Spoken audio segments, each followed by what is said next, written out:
دنیا میں سب سے بڑا محل بنایا تھا کسریٰ نے، نوشیروان کے پوتے خسرو پرویز نے، جس نے ہمارے نبی کا خط پھاڑا تھا۔ 40,000 پلرز پر وہ گھر تھا۔ اب لوگ بلڈروں اسکوائر فٹ لگاؤ، 40,000 ستونوں پر وہ گھر کھڑا تھا، اور وہ اس کے اوپر سارا سونا ہیرے جواہر 40,000 پلر پر تھے، اور اس کے 500 بڑے بڑے گنبد تھے، اور سب سے بڑے گنبد میں 1,000 سونے کے فانوس تھے، اور اس میں ایک رات میں 9 من تیل جل جاتا تھا، صرف ایک رات کے لیے اس کو، اور 3,000 باندیاں تھیں، 6,000 نوکر تھے صفائی کے لیے، 12,000 سپاہی تھے اس کی حفاظت کے لیے، لیکن وہ چند سال بھی نہ رہ سکا کہ پلٹا کھایا حالات نے، اور رومن امپائر کیسر نے آ کر اسے شکست دی۔ نینوا میں ہمارے نبی کے خط پھاڑنے کے بعد آپ نے فرمایا تھا کسریٰ نے اپنا ملک پھاڑ دیا، تو وہ آیا، وہ شکست کھائی کسریٰ نے اور بھاگ گیا، اس نے سارے محل کو آگ لگایا، مٹی کا ڈھیر بنایا، اور مسلمانوں میں سب سے بڑا محل بنایا اندلس کے بادشاہ عبد الرحمن نے الثالث نے، 4,316 پلر پر تھا وہ گھر، اور پورے یورپ میں اس کی دھاک تھی، ہر طرف سے ہیرے آ رہے ہیں، موتی آ رہے ہیں، جواہر آ رہے ہیں، پورے پلر، پوری چھت سونے سے بنی تھی، اور پورے پلروں پر ہیرے جواہرات تھے، اور باہر ایک بڑا تالاب تھا، کس کا؟ پارے کا، پانی کا نہیں، پارے کا۔ اس میں کیا کرشمہ تھا؟ اس کو اس اینگل سے انجینئرز نے بنایا تھا کہ سورج کی شعائیں جب پارے پر پڑتی تھیں تو پارا تو ہلتا ہے، کھڑا نہیں رہتا، تو شعائیں ایسے ایسے ڈانس کرتے کرتے کرتے محل پہ پڑتی تھیں، تو لگتا تھا پورا محل رقص کر رہا ہے۔ اب میں وہاں گیا تو ایک کوٹھے کے سوا وہاں کچھ بھی نہیں تھا، وہ بھی کوٹھے کی چھت نیچے گری ہوئی تھی۔ تو آپ لوگوں کو دیکھو، ہمارے نبی پہ قربان جائے، انہوں نے ہمیں کیسی پیاری زندگی دی۔ وضو سے پہلے ایک دعا سکھائی ہمارے نبی نے، ہم 5 دفعہ تو کم از کم کرتے ہیں وضو، کہ اللہم اغفر لی ذنبی ووسع لی فی داری وبارک لی فی رزقی، دنیا بھی جوڑ دی، آخرت بھی، یار میرے کو نہ معاف فرما، مجھے بڑا گھر دے، مجھے کھلا گھر دے، مجھے کھلا گھر دے، اور میرے رزق میں برکت دے۔ کھلا گھر اللہ کی نعمت ہے، آپ لوگوں کو میسر کر رہے ہیں سہولتیں، آپ کو اجر ملے گا اگر اس میں جھوٹ نہ ہو، سود نہ ہو، کھوٹ نہ ہو، ہیرا پھیری نہ ہو، وعدہ خلافی نہ ہو، تو یہی آپ کی جنت کا راستہ ہے۔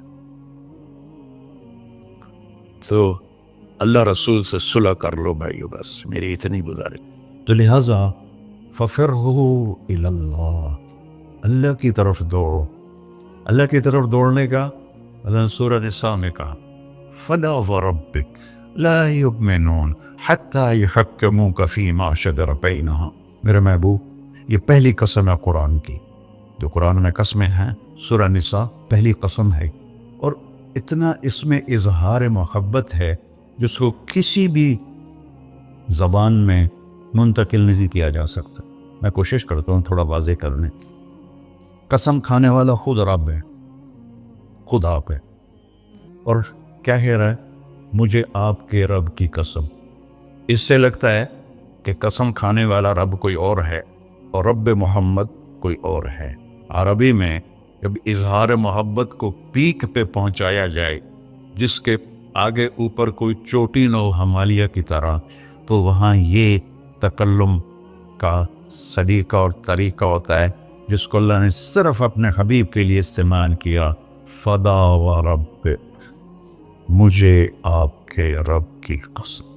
سبحان، نہیں، میں اس کو جو محسوس کر رہا ہوں وہ میں آپ کو بتا نہیں سکتا ہوں۔ جو اللہ نے مجھے عربی پڑھنے کی توفیق نصیب فرمائی، کہاں گورنمنٹ کالج اور کہاں گانا بجانا، کہاں اللہ نے راستہ موڑ دی، تو یہاں اتنا اظہار محبت ہے جس کو سمیٹا نہیں جا سکتا۔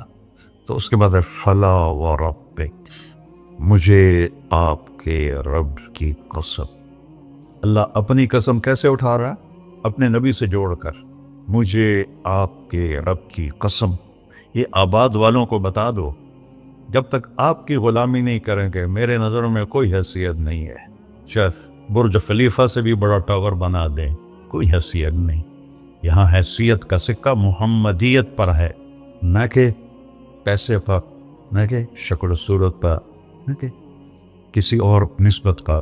ایک ہی سکہ ہے، وہ ہے محمد و بسو.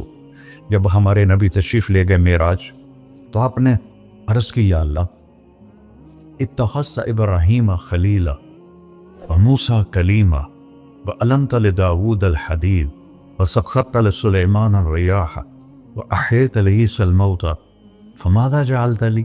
یا اللہ یہ معراج موسیٰ علیہ السلام نے کہا ارنی انظر الیک، تھوڑا اپنا نظارہ تو کرا دے. تو اللہ تعالیٰ نے کہا لن ترانی موسیٰ، تیرے بس کا نہیں ہے. موسیٰ علیہ السلام لاڈلے نبی تھے، ہمارے نبی نے فرمائے وہ اللہ سے ضد کر لیتے تھے کہ نہیں ایک باری تو دیکھنا ہے.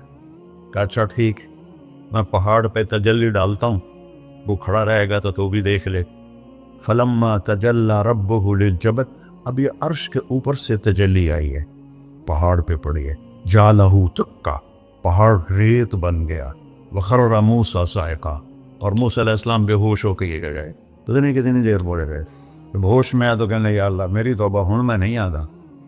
اور یہاں سارے پردے ہٹا کر اللہ اور محبوب آمنے سامنے، اور وہ انہی آنکھوں سے دیکھ. جنت میں اللہ نئی آنکھ دے گا جس سے ہم اللہ کو دیکھیں گے، نئے کان دے گا جس سے ہم اللہ کی سنیں. میرے محبوب تو اسی دنیاوی آنکھوں سے اپنے اللہ پر ایسے دیکھ رہے ہیں. اور میرا رب کیا پروٹوکول دے رہا ہے. اب لوگوں کے کیا پروٹوکول ہے، آج جھنڈے ہوتے ہیں کل جیل ہوندی. تو میرا رب کہہ رہا ہے السلام علیک ایھا النبی ورحمۃ اللہ وبرکاتہ. کیا سلام پیش کیا میرے اللہ نے اپنے بندے کو. عبد ہے، عبدہ ورسولہ.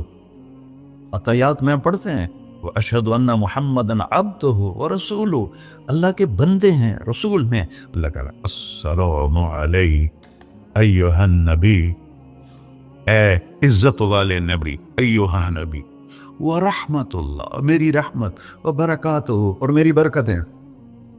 اور میرے ماں اگر اللہ، حدیث میں آتا ہے اگر اللہ ایک تجلی پوری کائنات پہ ڈال دے عرش سے لے کر نیچے تک، تو جتنی یونیورس ہے، صرف دنیا نہیں، جتنی یونیورس ہے جل کے راکھ ہو جائے گی، راکھ ہو جائے گی. اور جو آج تک ناسا والوں نے ڈھونڈا ہے وہ 3% ڈھونڈا ہے، 97% بلیک ہے. اس کی ناسا کی رپورٹ ہے، غلط ہے یا صحیح ہے انہیں کے ذمہ. یہاں سے جہاز اڑے روشنی کی رفتار 3,00,000 کلومیٹر فی سیکنڈ، 3,00,000 کلومیٹر فی سیکنڈ اڑے، اور یہاں تک 90 ارب سال اڑتا رہے تو یہ 3% کور ہوگا. تو جو 97% ہے پھر تو نظر ہی نہیں آتا ہے. تو میرے نبی نے فرمایا کل کائنات جل کے راکھ ہو جائے گی. اور میرے رب نے پردہ ہٹایا، اپنے حبیب کو اپنا آپ دکھایا. وہ انہیں دیکھ رہے ہیں، یہ انہیں دیکھ رہے ہیں. ہوش و حواس میں بات ہو رہی ہے. اتنی بڑی ہستی کو چھوڑ کر آپ لوگ یا میں کیسے صحیح راستے پہ چل سکتے ہیں؟ جن کا علم کی انتہا ہے اللہ، اور جس نے اللہ کو دیکھ لیا ہو اس کے علم کو کوئی پہنچ سکتا ہے؟ پھر آپ نے فرمایا جیسے میں آگے دیکھتا ہوں میں پیچھے بھی دیکھتا ہوں. اللہ مجھے پیچھے بھی دکھا تھا، آگے بھی دکھا تھا. اب نماز پڑھا رہے تھے، نماز چلنا شروع کر دیا. چلتے چلتے چلتے دیوار کے ساتھ کھڑے ہو. آپ کے زمانے میں محراب نہیں ہوتا تھا. محراب اور مینار یہ دو چیزیں حضرت عمر بن عبدالعزیز نے اضافہ کی. کھڑے رہے کھڑے رہے، پھر پیچھے ہٹنا شروع کیا اور مصلی کے کنارے پر جا کر کھڑے ہو. اب سارے صحابہ پریشان کہ ایک ہی ہو گیا، پہلے تک کبھی ہویا نہیں. تو جب آپ نے سلام پھیرا کہ یا رسول اللہ، یہ آپ نے کیا کیا نماز کے اندر؟ ہماری تو سمجھ سے باہر ہے. آپ نے کہا جب میں آگے بڑھا تو مجھے جنت نظر آ رہی تھی، اور اس کے انگوروں کے گچھے اس کی دیواروں کے باہر نظر آ رہے تھے. ان کو دیکھ کے میں آگے چلے. اور جنت کہاں ہے؟ 7ویں آسمان پہ فاؤنڈیشن، بغیر لوہے، بغیر بجری کی، بغیر سیمنٹ کے، بغیر یہ اینٹوں کے، اللہ کے امر کی فاؤنڈیشن ہے، اور اس کی چھت اللہ کا عرش ہے. اور پھر وہ ساتویں آسمان سے ادھر بھی باہر نکلی ہے، جیسے اب لنڈر ڈالتے ہیں، ادھر بھی باہر نکلی ہے، ادھر بھی باہر نکلی ہوئی ہے. اور اس دنیا کو جتنا بھی آپ آباد کر لو، یہ ہو بھی تو نہیں، نہ مٹنا تو ہے اس نے، کہ اس کو بنانے والے نے آبادی کے لیے بنایا ہی نہیں ہے. ہاں چند دن کے لیے آئے ہیں تو اپنی ضرورتوں کو اللہ رسول کی منشا کے مطابق پورا کریں اور جائیں اپنے گھر. تو میرے نبی وہ دیکھ رہے ہیں. اور پھر کہنے لگے آپ پیچھے کیوں ہٹے؟ کہ پھر اللہ نے مجھے جہنم دکھائی. جہنم کہاں ہے اس کو میرے نبی نے فکس کر کے بتایا جیسے جنت کو بتایا؟ نہ، اللہ نے بتایا ہے وہ بھی اوپر ہی. کب مجھے جہنم نظر آئی، اس کے شعلے نظر آئے تو ڈر کے میں پھر پیچھے ہٹ گیا.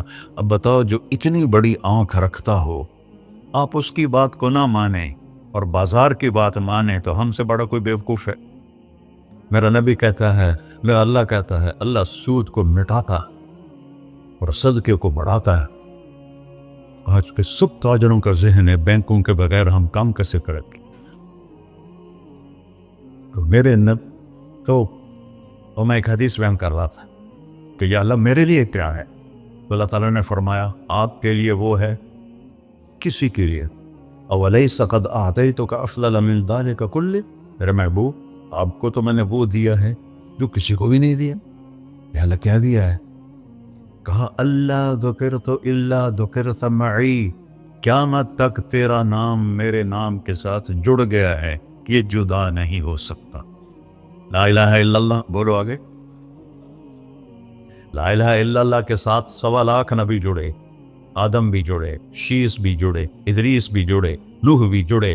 لیکن جیسے کسی کا ٹرانسفر ہو جاتا ہے تو نیم پلیٹ تبدیل ہو جاتی ہے. ہر نبی کے جانے کے بعد کلمے کا دوسرا حصہ اس کے نام کے ساتھ تبدیل ہو جاتا تھا.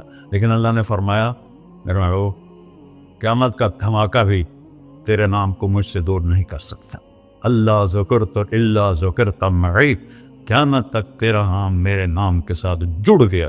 وشرحت لک صدرک، میں نے آپ کا سینہ کھول لیا. ورفعت لک ذکرک، میں نے آپ کے نام کو بلند کر دیا. وجعلتک فاتحا وخاتما. یہ دو عجیب صفتے ہیں. اب لوگ پہلے آئے ہیں، میں بعد میں آیا. اب میں پہلے کہلا سکتا ہوں؟ میں تو پہلے آیا نہیں، میں تو بعد میں آیا. اور کچھ لوگ میرے بھی بعد آئے ہیں. جو پہلے آئے ہیں وہ بعد میں نہیں کہلائے جا سکتے، جو بعد میں آئے ہیں وہ پہلے نہیں کہلا سکتے. اور میرا رب کہہ رہا جعلتک فاتحا، ابتدا کرنے والا بھی تو ہے، وخاتما، اور انتہا کرنے والا بھی تو ہے میرے محبوب. تو اللہ رسول سے صلح کر لو بھائیو، بس میری اتنی گزارش. اور آخر میں ایک حدیث سناتا ہوں. 10 لاکھ حدیثیں ہیں میرے نبی کی، ایک سناتا ہوں ساری کور ہو جائیں گی.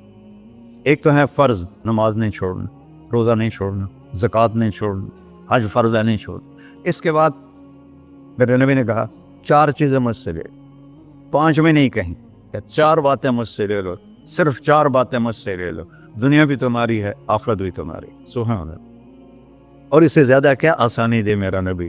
اتنے 100 نفل پڑھو ہوتے، اتنے عمرے کرو ہوتے، اتنے حج کرو ہوتے، اتنی تہجد پڑھو ہوتے، تو سارے مر گئے آج سے. کہ 4 باتیں لے لو، دنیا میں بھی مزہ رہے گا، آخرت میں. پہلی بات کیا ہے؟ صدق و حدیث، ہر معاملے میں سچ بولنا، جھوٹ نہ بول. ایک صحابی نے پوچھا یا رسول اللہ مسلمان بزدل ہو سکتا ہے؟ اب نے کہا. کنجوس ہو سکتا ہے؟ اب نے کہا. جھوٹ بول سکتا ہے؟ کہ نہیں، جھوٹ نہیں ہو سکتا. سچ بول، سچ کی قیمت ادا کرو. حفظ و امانت، کسی کو دھوکہ نہ. چیز کوئی اور ہو، دکھا کوئی اور رہے ہو، میٹیریل کوئی اور ہے، بتا کوئی اور رہے ہو. حفظ و امانت، دیانتداری سے کام کرو، کسی کو دھوکہ نہ دو. آپ نے فرمایا میں اپنے امتی سے ہر گناہ کی توقع رکھتا ہوں، بشر ہے بیچارہ، لیکن میرا امتی ہے تو 2 نہیں کرے. واہ یا رسول اللہ، آپ نے کیا چاہا اور ہم نے کیا کیا. کہ 2 کام نہیں کرے گا، ایک جھوٹ کبھی نہیں بولے گا، ایک دھوکہ کبھی نہیں دے گا. وہ سب ہمارے، میں تو 100 ملک پھرا ہوں، مسلمان جھوٹ اور دھوکے میں پھنسے پڑے، غرق ہوئے پڑے، چاہے عربی ہیں چاہے غیر عربی ہیں، مالدار ہیں فقیر ہیں، اس گندگی میں سب ڈوبے ہوئے. تو صدق و حدیث، سچ بولو. حفظ امانت، دھوکہ نہیں دینا. تیسری کیا ہے؟ حسن خلیقت، اخلاق اچھے کر. اخلاق اچھے کر. اور اخلاق اچھے کرنے کے لیے ایک کام کر لی، اس کو تالا لگا، صرف ایک کام. اس سے کوئی گالی نہ نکلے، جھوٹ نہ نکلے، غیبت نہ نکلے، طنز نہ نکلے، بے عزت نہ کرو. عام طور پر ہمارے ماحول میں نوکروں کو بہت ڈانٹ ڈپٹ ہوتی ہے، اس کو قابو میں رکھو. سوچو اسی جگہ میں ہوتا نوکر تو میں یہ پسند کرتا. اپنے اخلاق کی چابی ہے زبان کا میٹھا بول، اور خاص طور پر والدین کے ساتھ، اور سب سے زیادہ اہم بیوی کے ساتھ. میرے نبی نے فرمایا بہترین مسلمان وہ ہے جو بیوی سے اچھا سلوک کرتا، کہ وہ ماں باپ بہن بھائی گھر سہیلی ماحول ثقافت تہذیب سب کچھ چھوڑ کر ایک بول کے ساتھ آپ کے گھر آ جاتی. آپ کے بچے کا 9 مہینے بوجھ اٹھاتی ہے، اس کو دودھ پلاتی ہے، اس کی چھاتیاں لٹک جاتی ہیں. کبھی آپ کے لیے وہ ناشتہ بنا رہی ہے، کبھی کھانا بنا رہی ہے، کبھی آپ کے کپڑے کا خیال کر رہی ہے، اور آپ ایک چھوٹی سی بات پر اس کی عزت اتار کے پھینک دیتے ہیں. تو میرے نبی نے فرمایا سب سے بہترین مسلمان وہ ہے جو بیوی کے ساتھ حسن سلوک کرتا ہو. پھر آپ نے کہا اور میرا سلوک اپنی بیویوں سے سب سے زیادہ اچھا ہے. اظہار محبت کرو، ماں سے باپ سے اولاد سے بیوی سے. اظہار بہت ضروری. یہ پریزنٹیشن اظہار ہی تو تھا. یہ اظہار نہ ہو تو پتہ کیسے چلے؟ اپنے ماں کے پاؤں چومو، باپ کا ماتھا چومو، ان کے آگے نوکر بن کے کھڑے ہوئے. بیوی سے کہو مجھے تم سے بہت پیار ہے. وہ اچھا کپڑا پہنے تعریف کرو، اچھا کھانا بنائے تعریف کرو. انسان بھوکا ہے اس چیز کا. میرے نبی سے بڑھ کر کوئی ہو سکتا ہے؟ آپ حضرت عائشہ سے فرما رہے ہیں، چونکہ حضرت عائشہ کماری بھی تھی، چھوٹی بھی تھی. حضرت عائشہ جس نے اللہ کو دیکھا ہو اس کے لیے عورت کوئی چیز نہیں ہے. ایک حدیث سنا تھا مالی فی النساء من رغبہ، مجھے عورتوں کی کوئی رغبت نہیں. اللہ کو دیکھنے کے بعد کس چیز کی رغبت؟ ہم نے کہا عائشہ انہو لیہون علی الموت ان اریتک زوجتی فی الجنہ. عائشہ جب سے مجھے پتا چلا ہے نا تو جنت میں میری بیوی ہے تو مجھے تو موت ہی اچھی لگنے لگ گئی. یہ اظہار محبت ہمیں سکھایا. اپنے بچوں کے ساتھ بھی. میرے بچے بڑے ہو گئے لیکن میں نے ایشل گلے لگاتا ہوں جیسے یہ چھوٹے بچے، کہ یہ محبت ٹرانسفر ہوتی ہے. ہم اظہار نہیں کر سکتے. تو بچوں پر اپنی رائے مسلط نہ کہو کہ وہ بڑے ہو جائیں تو شریعت نے ان کو حق دیا ہے. اس سے آپ کا گھر خوبصورت بن جائے گا. یہ میری نبی کی پیاری زندگی کے چند صفحات میں نے آپ کے سامنے پیش کیے ہیں. تو طویل داستان ہے، سناتے سناتے عمر بھی بیت جائے تو ایک ذرہ بھی ادا نہ ہوگا. لیکن خلاصتاً میں نے آپ سے عرض کر دیا، صدق و حدیث، حفظ و امانت، حسن و خلیقت، سچائی، دیانتداری، اخلاق، اور چوتھا اور آخری عفت فی طعمت، رزق حلال کماؤ. رزق حلال کماؤ. من امسا قالنا بعمل یدہ امسا مغفورا لہ. مسلم شریف کی حدیث ہے، جو صبح سے شام تک اپنے دنیا کے کاموں میں حلال اور رزق کی تلاش میں تھک کے گھر جاتا ہے اس کے اس دن کے سارے گناہ معاف ہو جاتے. کتنا بڑا عمل ہے رزق حلال. بندگی بن جاتا ہے. آپ نے ایک صحابی کو دیکھا، ان کے ہاتھوں پہ چھالے نہیں، وہ جو مزدوروں کے نشان ہوتے ہیں نا کئی چلا چلا کے، وہ تھے. تو آپ نے ان سے پوچھا سعد یہ کیا ہے؟ کہ یا رسول اللہ بچوں کے لیے روزی کماتا ہوں، اپنے ہاتھ سے کام کرتا ہوں، تو میرے ہاتھوں پہ یہ نشان پڑ گئے. تو آپ نے ان کا ہاتھ ایسے پکڑ سب کو دکھا کر ایسے اس کا بوسہ لیا، پھر فرمایا جو ہاتھ بچوں کو حلال کھلاتے ہوئے ایسا ہو جاتا ہے اس پہ جہنم کی آگ حرام ہو جاتی. صرف نماز سے نہیں گناہ معاف ہوتے، حج سے نہیں معاف ہوتے، رزق حلال کے کمانے سے بھی روزانہ کی صفائی ہو جاتی ہے. ابھی سودا ہے اللہ رسول سے کر لو تو موج ہی موج ہے، اور اگر انہیں بکھیڑوں میں پڑے رہے تو مر کے زیرو ہی ہونا ہوتا ہے، کچھ بھی ساتھ نہیں جاتا. تو اللہ مجھے بھی توفیق دے، اللہ آپ کو بھی توفیق دے کہ ہم اپنے نبی کی زندگی کو اور اپنے رب کو سامنے رکھ کر زندگی گزاریں. اور آپس میں اگر لڑے ہوئے ہو صلح کر لو. آپس میں کوئی لڑو، دیکھو جھگڑا ہو جاتا ہے، بول چال بند نہ کرو. جھگڑا ماں سے بھی ہو جاتا ہے، باپ سے بھی، بیوی سے بھی. بول چال بند نہ کرو، نہیں بس ساڈا بائی کاٹ. ہم تو پنجابی لوگ ہیں، دیہاتی کو تھوڑی اونچ نیچ ہو جائے تو ہماری لینگویج اساں لیکا چھک دیتا ہے. سمجھو ہم نے لکیر لگا دی ہے نہ انہاں دے مرن تے جاونا ہے نہ انہاں دی شادی تے جاؤں یہ ساڈے جنازے وچ بھی نہ آم مطلب میرے گاؤں میں جنازہ تھا میرا اپنا عزیز اس کی والدہ فوت ہو تو رشتہ داروں میں قریبی رشتہ دار جنازے میں پہلی صف میں کھڑا تھا تو جنازے پر تو سب کے دل نرم ہو جاتے ہیں جب اس نے دیکھا نا کہ میاں صادق میری ماں دے جنازے چ باہر نکل جا یہ تہذیب ہے ہماری تو جھگڑا ایک فطری چیز ہے لیکن بول چال بند نہیں کرنی ہے دل میں نفرت نہیں پالنی ہے اس کو صاف کر کے معاف کرنا ہے اللہ بہت خوش ہوتا ہے اور میاں بیوی میں جھگڑا ہو جائے اور وہ صلح کر لیں اللہ ان کے پچھلے سارے گناہ معاف کر دیتا ہے کیا مزے کی بات السلام علیکم دعا فرما ہے اچھا بھائی بیٹھ جائیں دعا کر لیں انت اہلہ وصلی علی محمد کما انت اہلہ وفعل بنا ما انت اہلہ انک اہل التقوی و اہل المغفرہ یا تا یہ سارے دوست احباب تیری محبت میں آئے ہیں ہم سب نے تیرے نام کو زندہ کیا ہے ہماری یہ محفل قبول فرما اور ہماری یہ مجلس قبول فرما اور یا اللہ جو کچھ کہا ہے اس کے مطابق ہماری زندگی بنا دے اور یا اللہ جو ہم نے نیت کی ہے کہ غزہ کے مسلمانوں کو گھر دینا ہے چھت دینی ہے ان سب کو یہ کسی ایک آدمی کے بس کا کام نہیں ہے یہ سارے مل کر کریں ہم بھی کریں اس لیے ہمیں توفیق نصیب فرما تیری نبی کا فرمان ہے جو میری امت کی دنیا کا خیال نہیں کرتا وہ مجھ سے نہیں ہے اور اس وقت سب سے محتاج امت غزہ کے اہل ایمان ہے تو یا اللہ ان سارے بھائیوں کو ہمت دے توفیق دے ہمیں وہاں تک پہنچانے کا وسیلہ تو نے بنایا ہوا ہے ہمیں یہ امانتیں ان تک پہنچانے کی توفیق دے ان کے کاموں میں برکت دے ان کے قرضوں کو اتار دے ان کو سود سے بچا دے ان کو دیانتداری نصیب فرما شفافیت نصیب فرما مرتے وقت ہم سب کو کلمہ نصیب فرما وصلی اللہ علیہ نبی الکریم